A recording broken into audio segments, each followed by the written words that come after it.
Leptin resistance. எப்படி நம்மளுக்கு insulin resistance பற்றி தெரியுமோ அதே மாதிரி இந்த லெப்டின் ரெசிஸ்டன்ஸ் பற்றி நாம் தெரிஞ்சுக்கணும். இந்த கரண்ட் ரிசர்ச்சில் கூட ஒபிசிட்டியாக இருக்கிற ஒரு சில பீப்புள்ஸை கூட்டிகிட்டு வந்து அவங்களுக்கு டெஸ்ட் பண்ணி பார்த்துருக்காங்க. ஸோ அதில் 70% பீப்புளுக்கு இந்த லெப்டின் ரெசிஸ்டன்ஸ் பாசிட்டிவாக இருந்திருக்கு. இதுவும் ஒரு ஹார்மோன் தான். இதோட மெயின் ஃபங்க்ஷன் என்னென்னா, நீங்கள் சாப்பிட்றீங்க, வயிறு ஃபுல்லாகிடுச்சுன்னா ஃபுல்லாகிடுச்சு, இதுக்கு மேலே சாப்பிடாதுன்னு சொல்லிட்டு பிரெயினுக்கு சிக்னல் தரணும். இப்போ இன்கேஸ் உங்களுக்கு லெப்டின் ரெசிஸ்டன்ஸ் இருக்குன்னா, உங்களுக்கு வயிறு ஃபில்லானானோ நீங்கள் திரும்ப திரும்ப சாப்பிட்டுக்கிட்டே இருப்பீங்க, திரும்ப திரும்ப பசிக்கும்.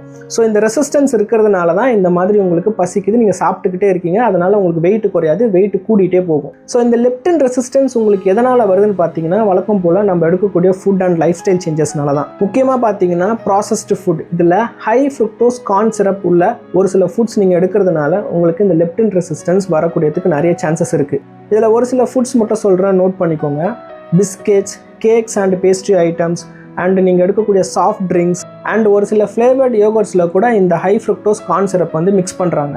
உங்கள் பாடியில் இன்ஃப்ளமேஷன் இருந்தாலும் உங்களுக்கு லெப்டின் ரெசிஸ்டன்ஸ் வரதுக்கு சான்சஸ் இருக்குது. அண்ட் முக்கியமாக நீங்கள் சரியாக தூங்கலை அப்படின்னாலும் உங்களுக்கு லெப்டின் ரெசிஸ்டன்ஸ் வரதுக்கு சான்சஸ் இருக்குது. நீங்கள் கஷ்டப்பட்டு டயட், எக்ஸசைஸ் இதெல்லாம் பண்ணி உங்களுக்கு வெயிட் குறையலைன்னா இதெல்லாம் நீங்கள் செக் பண்ண வேண்டியது இருக்கும். நம்ம நெக்ஸ்ட் வீடியோவில் பார்க்கலாம். தேங்க்யூ.